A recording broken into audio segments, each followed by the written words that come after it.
Guys, welcome to my channel. সবাই কেমন আছো? আশা করি ভালো আছো। আমি অনেক ভালো আছি। তো এখন আছি আমার মায়ের বাড়িতে। আজকে আমার ডক্টর চেকআপ আছে সন্ধ্যে 7টার সময়তে। এখন বাজে 1টা। তো এখন আমি কাজ বাজ সারবো, মা গেছে কাজে। তো চলো ঝটপট কাজগুলো সেরে নিই। এই হচ্ছে আমার বিছানার অবস্থা। তো চলো ঝটপট বিছানাটাকে ঠিক করে নিই।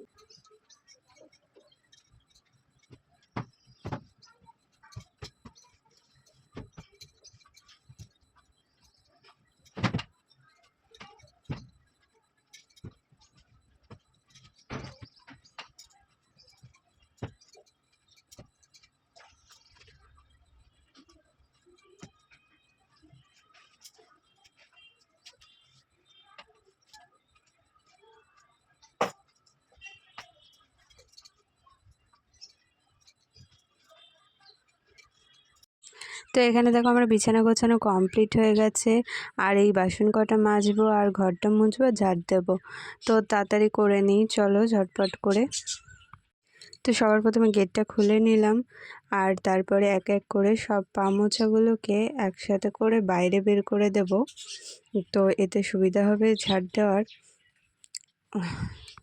তো পা মোছাগুলোকে বাইরে বের করার পরে এখানে ঝাড় দিয়ে নিলাম। আর কিছু সবজি ছিল, এগুলোকে ফ্রিজে ঢোকাতে বলেছিল, আমি ভুলে গেছিলাম। তো এখন মনে পড়লো দেখে, তাই ফ্রিজে ঢুকিয়ে দিলাম।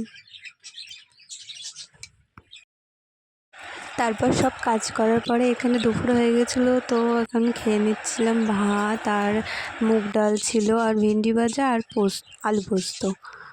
তো তারপর দেখো আমি সন্ধ্যাবেলায় যে এখন যাচ্ছি ম্যাডামের কাছে চেকআপ করাতে। ও আমায় নিতে এসেছিলো, ওর সাথেই যাব, কারণ মায়ের সাথে গেলে হাঁটতে হবে, আর হাঁটটা এখন সম্ভব না। তো এখানে বাইকটা রাখছিলাম, আর এই যে কাঠের ব্রিজটা দিয়ে পার হচ্ছিলাম।